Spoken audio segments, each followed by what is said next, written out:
Hello everybody, my name is Zen and welcome back to more Diablo Immortal closed beta goodness. I'm excited for this video. We're going to be talking challenge rifts, which is what you see me doing in the background here. So challenge rifts are basically an end game activity. They are very important for you to be doing, and they differ pretty heavily from the challenge rifts that we find in Diablo 3. So we're going to break it down. We're going to talk about what's going on here, what has changed, and just in general, why they are important and why they're fun, actually. And I think that's the main bit that we really need to talk about, why they are fun. So what's different about challenge rifts between Diablo 3 and Diablo Immortal? Well, in Diablo 3, it is a weekly rift, and the rift is essentially a snapshot of someone's build and someone's rift that was recently run. So say it was like a snapshot of a build from 2 weeks before or a week before, and it randomizes what it is, and it's different per region. So like in North America, it is a specific build, and if in Asia it's a specific build, then in Europe it's a specific build, and it's always the same class between all three regions, and they reset at different times. But just in general, it's just someone's rift that they ran, and can you beat their time? Their time is the is basically the threshold of which that you need to beat for the bar. It's actually quite fun, and I like that the challenge rifts in Diablo 3 have become kind of a staple of a new season. You wait for the new season to start, and then you go and run the challenge rift, and you open the bag, and it just gives you an incredible amount of stuff to start the season with. It's fun. It is fun, but it's nothing fresh. It's just somebody's rift that they ran. So that's what happens in Diablo 3. What is it in Diablo Immortal? Well, it's an entire system. Basically, it's a set of rifts. There's a lot of them. Like, for instance, I'm doing Rift 19 in the background, and I will also do Rift 20 in this video, you'll see. And these rifts are, they are not like a randomized thing that someone has run because it's just happened to be their build. And it's not a weekly thing. It is just a set of them. So Challenge Rift 1 is the same as all Challenge Rift 1s. And then Challenge Rift 2 is its own thing, and Challenge Rift 3, and so on and so forth. Each rift is its own rift. And when you beat them, you're not just getting a Challenge Rift bag that you can get for the week for basically your account, that you open up and get a bunch of stuff. No, instead, challenge rifts in Diablo Immortal give you very important items, like things that you use to upgrade some of your accessory slots, your rings and your feet and hands and neck piece and stuff like that. The reason this is important is because upgrading your gear in Diablo Immortal, you're not just like upgrading a piece, you're upgrading a slot, essentially. I think that's the best way to think about it. Your item starts at rank 0, you move it up to rank 1, so on and so forth. For instance, running in this rift in the background, my weapon is at 6, which is pretty nice to have, but my accessory slots are all at like 1 or 2, and that's pretty low. And the reason why is because I haven't been doing the challenge rifts, and now I'm trying to catch up on that and get them all upgraded, because those rings and amulet and boots and gloves, all of that is where your set pieces go in Diablo Immortal. And that's why challenge rifts are really important, because that's the only place that you get the upgrade items in order to do it. You get crystals in order to upgrade it. And it's tough to be like, well, I could upgrade all of my gear and ignore challenge rifts entirely, but if you do, you're literally removing half of your gear from the upgrade list of stuff that you need to upgrade in order to remain powerful and continue progressing forward. And it is important for you to be running this whenever you get big upgrades, because you're going to cap out. Eventually, you're going to hit a point, which you're kind of seeing right now on Rift 19, but especially on Rift 20 for me, where the monsters are too powerful for me. It's like the equivalent of, getting the start of your season in Diablo 3 and running like a greater rift 100, and you're like, like, we're only a couple days into this, I'm running a 100, I'm feeling pretty good about myself, but I can't do a 101 yet. Like, I barely beat that 100. It required me to fish a bit. Now I'm really high on the leaderboard. It's kind of that same feeling. Like, you're going to get to a point be like, I can't do Rift 20 until ...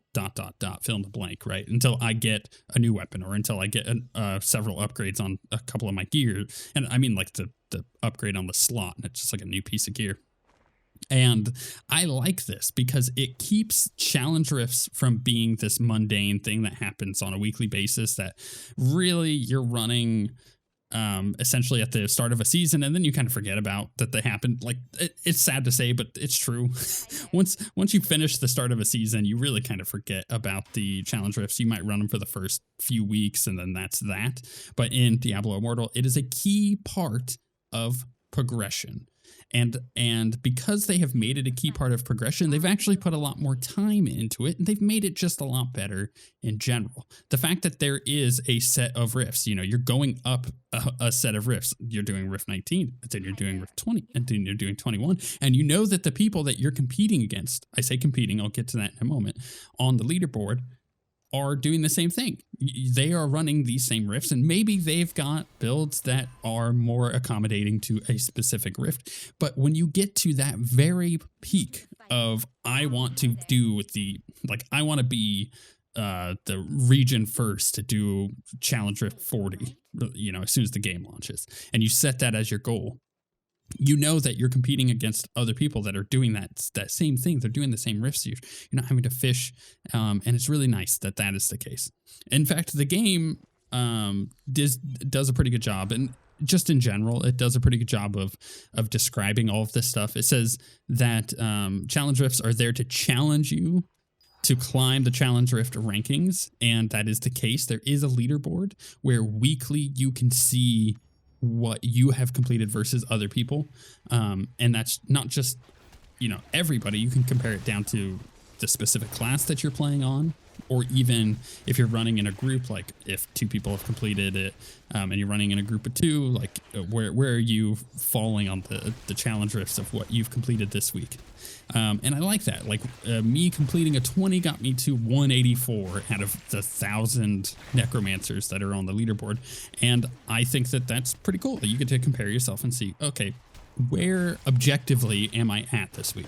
How am I doing progression wise? Maybe a bunch of other people have gotten far luckier with their upgrades. Totally happens. It's the normal thing about a loot game. But I might be able to make that up next week when I get lucky. And now instead of being at 184, I'm at, 20. And I've been able to put a bunch more time into it. You could see like actual results in your gameplay. And I love that. That is one thing that I like about it. And that is one thing that I find quite fun about the challenge rifts. And then, of course, the game also says that it increases in difficulty with each challenge rift. And that is true. And you receive rewards that are not consistent. And what I mean by this is it's not a bad thing, is that, when you reach certain milestones, you're going to be getting bigger rewards. Like completing a greater of 20 is getting me like 60 of the crystals that I need to upgrade my items, which in reality, I just need like 20 to upgrade to rank 1 and 40 to upgrade to rank 2. So I'm going to love getting all those crystals because I'm going to be able to upgrade a couple items here. And then it says whether solo or in a party, successfully completing the highest challenge rift levels with the best times will secure your place on the challenge rift leaderboards. Totally true. We've already discussed that. And then while in a party, all party members can enter the highest challenge rift level unlocked among them. So if you have a person who's got, I don't know, they've unlocked a 30, you can do a 30 with them. I think that's fun. And I really like this system. But most importantly, I like that it is tied into the end game. It is a key thing that you're going to be doing every single day that you jump on. If you get an opportunity to get like big upgrades and you're like, ooh, I could do a new challenge rift, it is the reason, or it is a good benchmark to see how your character is progressing. And for me personally, I find that extremely fun. I like being able to benchmark myself, not just against other players. I think benchmarking against other players can sometimes lead to disappointment and toxicity when you're a person like me, you've got a full family, you don't quite have the time to dunk into the game like some single people do. and that's totally understandable. So for me, being able to benchmark myself not on the leaderboard necessarily, but on, oh, I did a 20 yesterday. Oh, you know, but I got some good upgrades. Let's go try again. And then I just blast through and I get up to a 25 and you're like, oh man, that feels really fun. It's measurable progress. And outside of that, you know, you also have the fact that, well, it is a rift, which is not, it's not everybody's most favorite thing to do in Diablo nowadays, because you're essentially just running through a dungeon, a timed dungeon. But the way that they set it up with the reward loop is it makes it interesting. It makes it fun. And you know that by doing this rift, you're completing that challenge rift, and then you move on to the next one. You know, next week you won't be doing 20s, you'll be up in the 30s or whatever, depending on how far you progress. And you get to benchmark yourself based on your own progression. You don't necessarily have to look at the leaderboard, which I'm a fairly competitive person. I'm going to do anyways, and I'm going to be disappointed by that when I'm not able to keep up with the people who have infinite time on their hand. However, when I have proper boundaries, I'm able to just look at it and be like, okay, cool. I'm progressing the way that I want to, and I'm making reasonable progression for my character. And that's an important thing in a Diablo game, in a game where it is possible to go, to get to the point where you have so many upgrades on your gear and you feel like your gear is perfect. And this happens in Diablo 3. You get like all of your imbuements done and your gear is just crazy good, and you can get all of your gear to primal ancients. But when you do that, when you start getting to that point, you start seeing a less and less progression. You're just kind of doing the motion, grinding it out. Whereas with the challenge rift system, it's a little bit more measurable. Like I got some upgrades. I was able to, you know, get this set bonus completed, or you know, make some progress on my gear in this way, or in one of the freaking ridiculous amounts of endgame progression systems in Diablo Immortal, like the Legacy of the Horadrim, for example. You know, you can make progression on those things and then make a valuable contribution to your progression in challenge rifts, and you get to see that, and I like that a lot.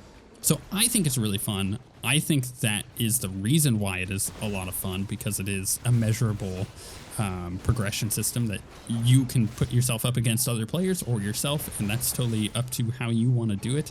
If you're a super hardcore player, you're probably going to be doing it against other players, and if you're a person who just sits down and plays while you're taking a bathroom break, then you're also going to be able to measure that within your own time span. You know, maybe you've had a bunch of Taco Bell and this week you've progressed a lot in the game. You know, it's a measurable way of being like, oh, hey, my character's got a lot better. I like that. I like that a lot. Let me know what you guys think of the challenge rifts.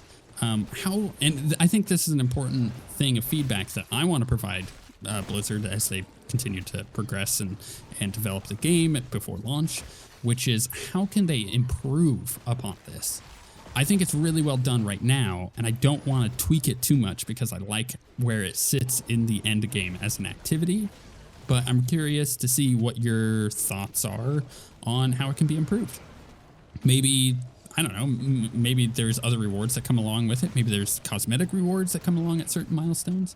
That's the other thing is, like, you know, finishing a certain milestone, I think it's 30, allows you to unlock certain, I think Hell 2 rewards or Hell 1 rewards for the rest of the content. So like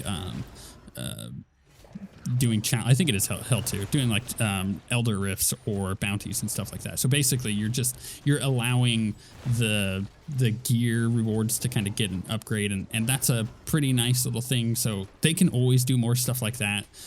Certain milestones can provide you with, you know, account-wide benefits. Maybe that would be pretty cool, where, you know, now when you're playing your other character, you're getting a bonus to loot that you're getting on them if they haven't completed that challenge rift level yet, to kind of get them caught up. I think that would be cool. That might be an interesting way to improve upon it. But that's not the only ways that you can do it, obviously. So again, let me know what you guys think in the comments. Make sure you subscribe for more Diablo Immortal stuff. We're going to be taking a lot more looks at this game. There's a bunch of stuff to talk about it in this closed beta. But with all that being said, we shall see you guys next time.